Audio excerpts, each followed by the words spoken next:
I get it. Tablets are the next big thing. You need a tablet version, everyone says. How's it going to play on a tablet?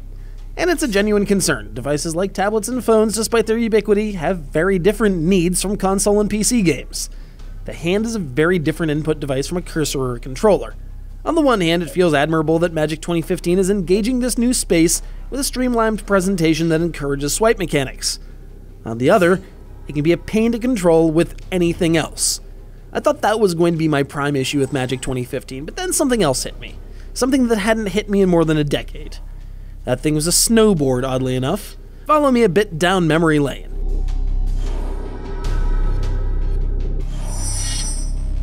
It was late 2003. Nintendo rolled out 1080 Avalanche, the long-awaited follow-up to one of the must-own games for the N64. It was big, it was shiny, because let's not forget that the GameCube was capable of some sweet graphics in its day. It was challenging, it was an improvement upon its predecessor in every way, shape, or form. And yet, I couldn't stand to play it.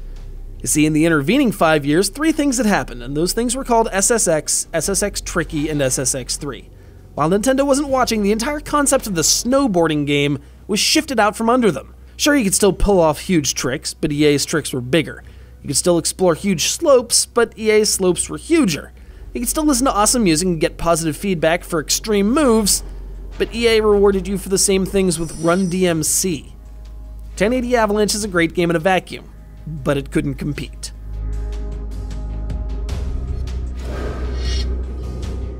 The problem is, this version of Magic only wishes it were as sound as 1080 Avalanche. Yes, the game plays mostly the same as it did when I learned it back around 4th edition, back when interrupts and mana burn still existed and you can turn off artifacts by tapping them. To Magic 2015's credit, you've got a lot more latitude than in previous versions, and building decks from boosters and various other sources you encounter throughout the campaign and online multiplayer modes. Unfortunately, if you want more copies of a particular card, your only choices are A, luck, or B, DLC. You can't trade the cards of colors you're not using to craft cards you want, or destroy them for card crafting currency. Thus does Magic still fall short of both Hearthstone and Pokemon.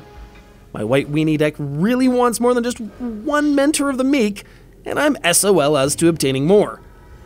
Don't want to spend too much time comparing apples to oranges to Voltorbs, but for the reasons mentioned above, I kinda have to.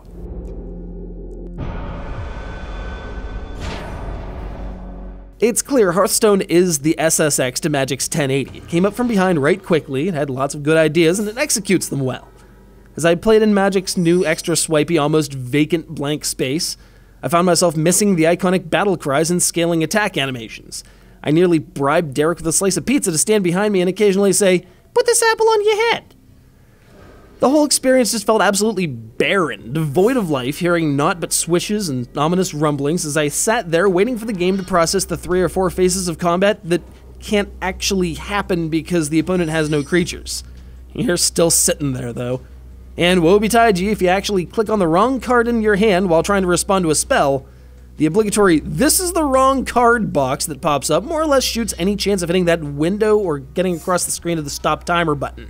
Come on. Immediate responses are the one thing Magic has over either of its immediate competitors, and they've found a way to obfuscate that.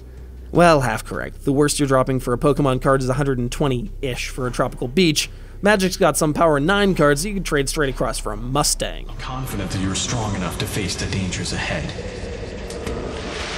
So what we've learned is that, aside from some shiny cutscenes and mechanics refined by more than 2 decades of play, Magic 2015 has some drastic problems.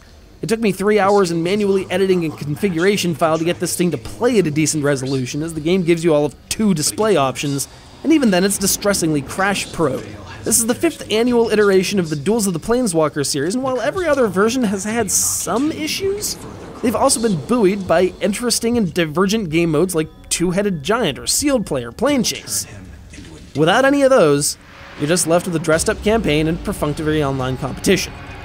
I wouldn't even give this thing a big hug with a leper gnome's arms.